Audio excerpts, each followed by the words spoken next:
Hey everybody, it is Brent from Wolf on Wall Street Trade and the Technical Take. It has been a little while. The market's been acting great this year, especially for such an aggressive rate hike cycle from the Fed. But we are seeing some signs, some unusual signals, some stuff we haven't seen since January of 2022, basically right before the bear market of 2022.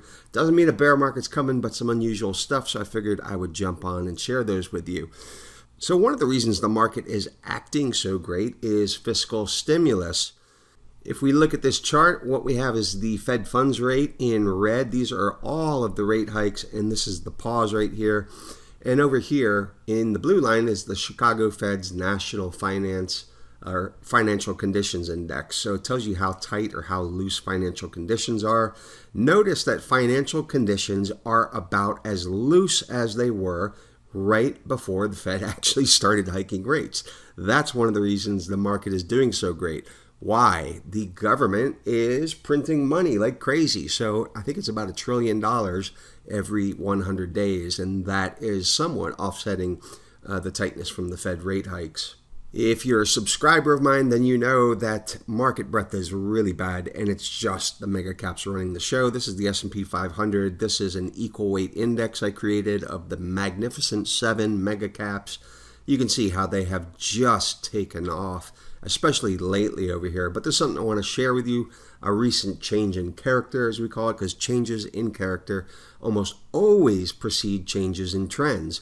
The market always gives you a hint. You just have to be watching, paying attention, looking for it. The mega caps are acting so great, they are basically the stock market at this point. About 10 stocks are running the entire market. In the S&P, the concentration or the degree of stock concentration is so extreme that the top 10 companies in the S&P have the highest weight they've had since 1929. You know that wasn't a good year for stocks. As a result of that, market breadth stinks. Okay, so basically, if it's not a mega cap, it's not doing very well. It's some of the worst market breadth I've seen, I don't know, maybe in my entire career, going 25 years or so. I mean, it's bad. What this little chart shows you is that we've never had so few stocks that are actually outperforming the S&P. So we're on pace right over here, down here, for a record low of the number of stocks that are beating the actual index, the benchmark index. Small cap stocks have posted the worst first half of the year in history relative to large caps. By this point, you're probably catching my drift. The mega caps are the market. They're running the show. Now, this in itself may be a problem because if the mega caps falter, there's nothing else there to take up the slack. Here is my same equal weighted watch list or list index of mega caps versus the S&P 500. You can see how they've been leading the S&P 500. CPI came out this week. Look what happened. They just got smashed on Thursday. The relative performance over here on Friday, very weak. You can see the S&P came back up here and tested, Wednesday or Thursday's highs, and then just kind of sold off. But the mega caps just did not test that same high. So I'm going to show you some recent warning signs. Now remember, like in technical analysis, you can't prove anything 100%. There's no 100% forecasting. It comes down to probabilities. And what I'm going to do is zoom in a little bit on this chart of the S&P 500. I'm going to show you what happened on Thursday. This candle right here is what we call a key reversal day. It's an all-time new high over here. I mean, just barely, but still all-time new high, then closes. It looks like a bearish engulfing candle. It is a bearish engulfing candle, but because of that all-time new high, it also is a key reversal day. So that sell-off that we had last summer that started in July, late July, I think the 27th, took the S&P down 500 points over the next 3 months from 4,600 to 4,100. It was a small, like mid-size head and shoulders top. At the very top of that head was a key reversal day, just like the S&P 500 here. Here's the NASDAQ 100. It did not have a key reversal day, but look what it did. It took out 4 days of gains in one day, actually in the first 2 hours of trade. Here you can see on Friday, struggling to hold on to these gains with something like an inverted hammer. So this is highs that failed to hold. a lot of times what we'll see is maybe 2 or 3 weak candles, small bodied candles inside this big red one, and then another drop. So that's something we'll be watching for, but not good price action this past week. If we look at some of the key sectors, like the most heavily weighted sector, which is technology, and it also has a lot of the mega caps in it. Again, another key reversal day. Big, red, ugly candle. Kind of a weak rebound on Friday. Another mega cap heavy sector is consumer discretionary. It's got Tesla and it's got Amazon in it. Guess what? Another key reversal day on Thursday. And finally, since we have all this AI hype, semiconductor index. Okay, so we had a bearish engulfing candle over here, got a key reversal day on Thursday over here. This is about 2.5% higher. So we got an ugly day over here, comes down, rebounds, puts in a key reversal day. I'm going to show you NVIDIA in a minute, but this is the semiconductor index, so that is not a good look at all. Let's go to some 3C charts real quick. So if you're not a subscriber, you don't know what 3C is, it's basically my proprietary indicator. It tracks underlying money flow. It has the power to contradict the market, so it can diverge with the market. If everything is going well, it will move with the market. It'll make higher highs, higher lows with the market or whatever asset we're looking at. If it positively diverges, like over here, it says money is coming in. We're going to see a move higher. If it negatively diverges, it's telling us that money is starting to come out, even though prices may be moving higher. Institutional money, big money, they have to sell into strength because their position sizes are so big. If they dump their whole position at once, it would crash the asset that they're trading or that they're trying to sell. Okay, I'm going to start with Meta. So Meta is in the price candles over here, and this orange indicator is 3C. So you can see a really good version or example of confirmation over here. By the way, does anybody think the metaverse is actually going to be a thing? I mean, I've messed around with it a little bit with VR and all that, but I don't know. It seems to me like Mark Zuckerberg maybe watched Ready Player One a couple too many times. But what we can see is right up here at this kind of 500 level in Meta, we can see 3C diverging. Instead of confirming over here like it is, we can see it diverging. So it's telling us money flow is coming out. So it looks like every time it gets up here to this 500 area, some big money, this is not your mom and pop traders, this is like big money, institutional money, looks to be selling it. So this is kind of the overview. We're going to take a look at some more specific, faster time frames. So this is a little faster, more sensitive time frame, and you can see, again, prices coming up, and then when we get up here to this like 500 area, you can see 3C negatively diverging, which is telling us that money's coming out of this asset. And if we get even more specific with the 1 minute time frame here, you can see what they kind of do. Prices dip, they put in some money, that's a positive divergence right there. They drive price back up, gets to that level, and they start selling it again. This is distribution.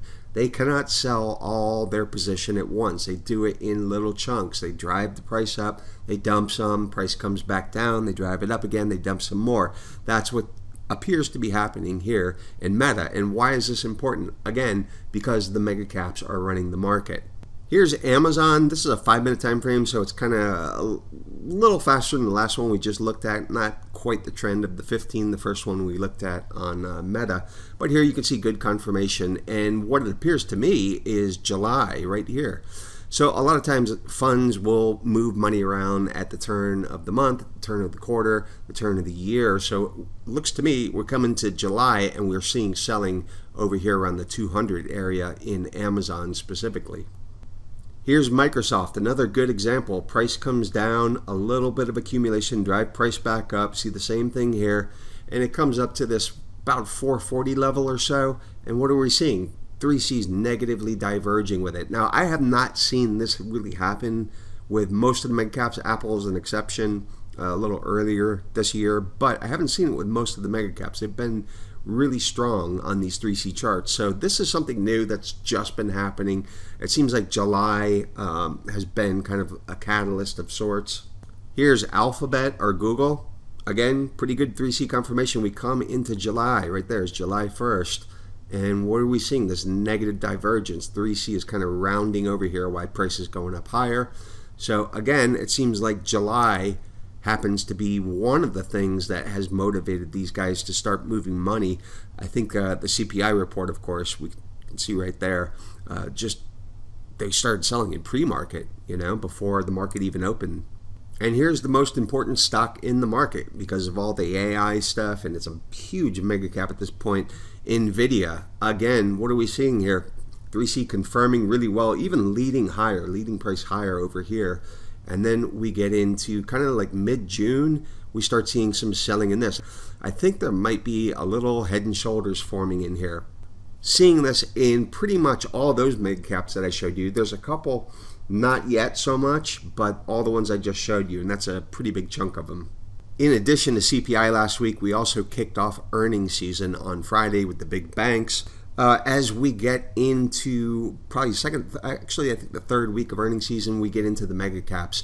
Now, the last two earnings seasons, the bar has been really low, so it's been very easy for them to beat. That's not the case this time. So when these tech companies come up with the earnings in the next couple of weeks, pay attention. The bar is a lot higher for them than it has been the last two times. Another unusual thing that we saw this week was as the mega caps were kind of going down, especially on Thursday, they're getting hit pretty hard. What we saw was small caps trying to rotate in. So I'm going to show you those real quick. Okay, so what you're looking at is a chart of the NASDAQ 100 in the candlesticks. In the blue line, we have small caps. Here's the top in 2021. Here's the bear market. So you can see small caps with some underperformance over here, right? You can see they just really have not performed well since 2023. Pretty much have gone lateral for almost 2 years, actually a little bit longer than 2 years, where NASDAQ has just soared. Let me show you a little closer view. This chart is normalized, so everything from this point, the percentage gains are normalized. Okay, so this is a 5-minute chart over here, and what we can see is the NASDAQ and small caps in blue. This is basically the start of the week, last Monday the 8th, and this is when CPI came out before the market opened. You can see the NASDAQ dumped with the mega caps, and you can see small caps absolutely soared higher. Now the difference over here between what small caps gained and what the NASDAQ lost intraday was 600 basis points. So that's 6% of difference between them. Ended a little bit under 600, but still huge outperformance for small caps all of a sudden on Thursday right after CPI came out, and it was a little bit cooler than expected as far as inflation goes. So this outperformance over here on Thursday for the Russell 2000, the small caps, versus the S&P 500 was the 5th largest in 45 years, and against the NASDAQ, it was the 5th largest in history. But I want to show you something that tends to happen with small caps. They tend to underperform in this bull market. Once a bull market gets started, at the start of like a new economic expansion, after you've come out of recession, small caps tend to do really well. But in like a mature kind of bull market, it's usually the mega caps that just take over and the small caps get ignored. Market breadth falls apart. We see this over and over. So let me show you something on IWM's chart, which is small caps. Okay, so here we are with IWM small caps. I'm using a 2-day chart just so I can fit all this in. So each price candle is 2 days. So since basically, I don't know, about May of 2022, a little over 2 years, been trading in this big range. Let's just call it, I don't know, like 162 up here to like 201, this big range. While the market, the broader market, the S&P, the NASDAQ have been in this bull market. This is the 2022 bear market we're coming out of. So they've been just in this big range kind of going sideways. And you can see they're trying to break out. They've tried to break out a few times. This may be like an ascending triangle right here. There's kind of the top, the resistance, and then you have the higher lows. So that's like a little bullish consolidation, right? And you could see they're trying to break out. We didn't have a great candle for a 2-day chart right over here. That's a shooting star in Japanese candlestick vernacular, trouble overhead. But that's not the point I want to make. Let me zoom out a little bit because this happens all the time at the end of kind of like a bull market cycle with small caps. What happens is you get really bad breath because mega caps have been running the show the whole time, and then investors try to rotate into the value stocks, which are basically small caps right now because they get beaten up so bad. And what happens is the same thing happened over here in 2021. So we had a raging bull market, S&P going higher, NASDAQ going higher. They started to falter, the mega caps started to falter, small caps tried to break out, investors tried to rotate in. That breakout failed, and that is the start of the 2022 bear market. We have a much bigger version, in my opinion, a much bigger version of this, so like a fractal. But this isn't the only time it's happened. If we kind of zoom back a little bit, we had the same kind of thing happen in kind of late, well, I'd say late 2019, early 2020. This is the COVID crash. So where the S&P lost 35%, you can see again a range. Small caps try to break out, the market comes down. Happened again even before this. I'm going to roll the chart back some more. And this time, instead of like a rectangle range, it was kind of like a big triangle. This is in 2018. Small caps try to break out, they fail. And here we come into that October to December crash in the S&P. It was about 20% crash in late 2018.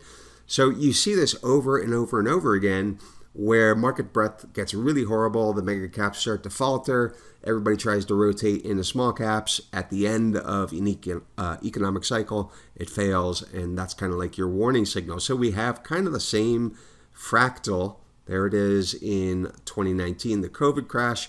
Here it is in 2020 into 2021 and the 2022 bear market. And then here we are again with the same kind of thing happening. Let me zoom out a little bit so you can just see that fractal.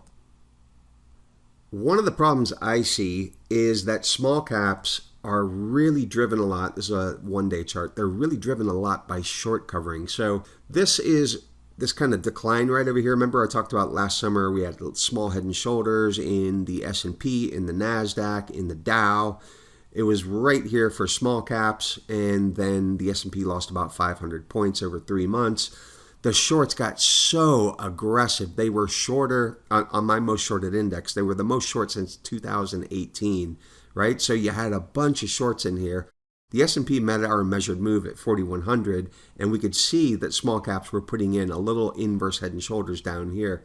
And small caps actually led this whole rally, this rip that is leading to the rally that we've had ever since in the S&P and the NASDAQ, right? But it's all short covering. They have really, really high correlation to my most shorted index. I'm going to show you that real quick. We're looking at here is the IWM or small caps, and this white line is my most shorted index of stocks, right? You can see that rip I was talking about over here. You can't really tell on this chart, but there were 5 major short squeezes, and they were the biggest that we've seen in years. The problem that I see is there's just not a lot of shorts left in the market. Small caps, IWM, really depend on those short squeezes. And I just don't think there are that many bears left. Now, let's get to some of those interesting warning signs, the ones I said I haven't seen since, actually since January of 2022, just as we were getting into 2022's bear market. Okay, so what we're looking at now is the S&P 500. These red arrows are signals. And what this indicator does is a custom indicator I created. It looks at the positive correlation between the S&P and the VIX. Now, the VIX is not a trending index. It's kind of like has episodes and fits, right? So generally low when you're in a bull market, and then if you get kind of like some drawdown, it kind of surges and pukes up a little bit. So it's episodic, it's not trending. What this indicator does is look for times when VIX is moving with the S&P instead of opposite, because usually the S&P goes up, VIX goes down. These signals in red are when we have a positive 10-day correlation over a factor of 0.4, right? And it'll paint these bars red and put these little arrows. So where do we see them? We saw one right here at the summer head and shoulders last year, a 500-point decline in the S&P. It doesn't look that big on this chart because this chart has a lot of history. Over here, this is the top in 2021. This is the bear market in 2022. We got a signal right as that top was forming. We have another one over here before the COVID crash. Generally speaking, when we have any positive correlation like this, what we'll see is like a small pullback, maybe 5% in the S&P or so. But when we get these stronger signals, they tend to kind of be a little bit bigger, show us stuff that is coming up that is a little nastier, right? So there's the COVID crash, a 35% crash in the S&P, right? And it gives us a signal beforehand. Not right beforehand. It's not like a scalpel. It's more a blunt instrument. But it tells us something is up. So this is the 10-day version of that. I'm going to show you a longer 90-day version, right? So much stronger signal. Okay, and you can see the red arrows over here, right? I'm going to pull up the indicator a little bit so you can see it. So when they're painted red, it's over a factor of 0.4. And again, what we have is the COVID crash over here, the 2018 Volmageddon. And we've got these signals recently, which meant that the S&P and volatility VIX were trending positively. They were trending in the same direction, which is highly, highly unusual. So like I said, the last one that we got on a shorter time frame was right over here in January before this bear market started. I'm going to take you back a little bit and just show you some of these because it's very difficult to see on this kind of a larger chart. Okay, so we're at 2017. The market is absolutely just having a melt up, right? Ripping higher. We actually got signals before, not on a 90-day correlation, but on a 30-day correlation. We got signals before. This was what they called Volmageddon, where volatility just absolutely exploded, right? And that XIV ETF went out of business in one day. It wasn't that big of a crash in the S&P, but volatility just absolutely exploded. Matter of fact, let me change the S&P here to VIX. So this is that area I'm talking about. In VIX, from this area, that's a 500% move in VIX. That's why they call it Volmageddon. All these hedge funds that had been shorting volatility for a long time, just collecting pennies in front of the steamroller, several of them went out of business because of this.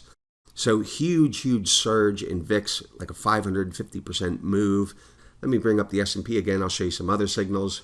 So this is what happened in the S&P. And notice, we're at an all-time record high. The market's absolutely melting up. Nobody sees anything coming. We're getting these signals back then, and boom, there it is. But if we move forward a little bit, I'm going to show you the next set of signals. Here we are in December 2019. I'm going to move forward a little bit. Market's melting up, right? Not a care in the world. See the signal right over here in red. All-time highs in the S&P 500 at that point, and this is the COVID crash. And we'll just walk the S&P forward. Here, a ton of them. And guess what? That's this year. So we see these a lot right before major kind of events, right before tops. Sometimes they're really close, sometimes they're a couple months out. But for this time frame, for 90-day correlation, that's really highly unusual. And if I change this real quick to the 10-day correlation, which is more typical of like market corrections and stuff, but it's a little bit more spot on. Usually we'll see a move in volatility of about 50% over the next 30 days or so, a move in VIX rather. And that means usually the market is correcting. So if I change this to a 10-day correlation, what you'll see is that they're popping up again right here, right now, as we saw these kind of ugly key reversal days in the averages this past week. One other thing I want to talk about real quick is inflation, because the Wall Street kind of mainstream hacks or whatever, they're all assuming that inflation is just, dead. So we actually forecasted a bump in inflation for early 2024, the first kind of half of 2024. We did see a bump in inflation. So the last couple of inflation reports or CPI reports have come in cooler, and the assumption is that inflation is done. Now, I don't think we're going to get anything like the 1970s, like some big resurgence, or like the early 1980s. I don't think that at all. We're pretty much priced in for a September rate hike. It's a lock right now. But if we do get another bump in inflation like we had the first half of the year, that puts the Fed in a bind a little bit because employment is starting to come down, right? We're seeing initial claims. This past week was good, but we're seeing initial claims rise. We're seeing continuing claims really rise and stay high, which means people are having a problem finding a job after they get laid off or fired. So if we look at this ETF real quick, and this is just kind of like a quick dumb way to do it. it's the inflation beneficiaries, right? So what do we see? Like April, May, June, we saw really flat price action here. What are we seeing in July? We're seeing it take off, right? So the CPI report we had was for the prior month. It's something that already happened. Why is inflation starting to take off again with this INFL ETF? One of the strong drivers of inflation is commodity prices, and of those, crude oil is definitely the most influential. So if we look at what crude oil was doing in January all the way up through April, it was shooting higher, right? It's up around $82, $83 a barrel right now. What was it doing in April, May, into June? It was pulling back. Crude oil is breaking out of this again now. It's starting to move higher. If we look at copper, and I would pull up futures right now, but Thinkorswim is a little glitchy this weekend, it seems. We'll use the copper ETF, CPER. And if we look at that, what was it doing? March and April and May, it was shooting higher, and then it came down. So we see these inflation reports, these CPI reports, as all of these assets were pulling back. Copper, Dr. Copper, right? Oil. And if we take an even closer look at this area, it looks to me like copper is starting to break out.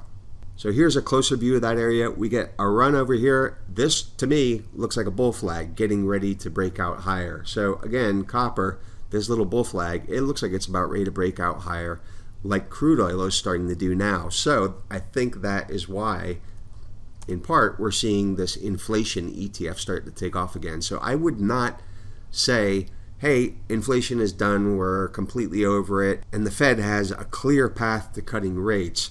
I think over the next month or two, the next couple months, we could see inflation surging higher again. We could see those CPI numbers coming in hotter than expected, and all these worn out Wall Street hacks that are saying, oh, inflation is over and dead. I'm not so sure about that. So let me just try to be clear. None of this suggests, a bear market is imminent. But it does offer a warning signal, especially some of these strange signals like the SPX VIX correlation, the selling that we're starting to see in mega caps, small caps trying to rotate in, kind of like at the end of a late cycle. All these things to me suggest that a correction or a period of higher volatility, lower returns is now much, much more likely. So September, October can be tricky. The Fed is pretty much a lock for a September rate cut.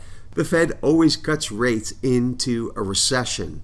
I posted this chart this week on my Twitter feed. This is the Fed funds rate, right from the Fed's website. These green arrows represent rate hike cycles. Okay, rate hike cycle. This is our last one, very aggressive. These blue arrows represent the pause. Here's the pause. Here's the pause. Here's the pause. Then they cut rates. Red arrows, right? This gray is recession shading. The Fed always cuts rates right into a recession. That is why the yield curve steepens out of inversion. Let me show you that real quick. And this is going back to the early 1980s. It's the 2s, 10s curve. Below this black line is inversion. That is the warning signal of a recession. It is this sharp steepening after inversion that is kind of the red flag of a recession is imminent. And what causes this sharp steepening right into a recession every time? 1, 2, 3, 4, 5. Every time it is the Fed cutting rates. So the market getting all excited about the Fed cutting rates, they really shouldn't be, because it is the red flag that the Fed is about to cut right into a recession. So as market volatility potentially rises here, I think this may be a good time to look at hedges and increase your diversification to help protect against risk. For subscribers, members of Wolf on Wall Street Trade, next week I'll be sharing some ideas with you guys about some countries, some EM countries that I think could do really well, because the dollar will come down as we start moving toward a recession, as we keep seeing this economic growth slow down. As the dollar falls, there's some emerging market countries, not the ones you think, not China, that look really, really interesting. So I'll be sharing those with you next week. And if you're a member, you know what asset I think is going to do fantastic later this year. Thanks for listening to this video. Check out the website if you're not a subscriber. Wolf on Wall Street Trade will be moving over to thetechnicaltake.net. You can check out that site. It's up, it's running. I'll post this video over there as well. Everybody have a fantastic Sunday. Members, I will see you on Monday.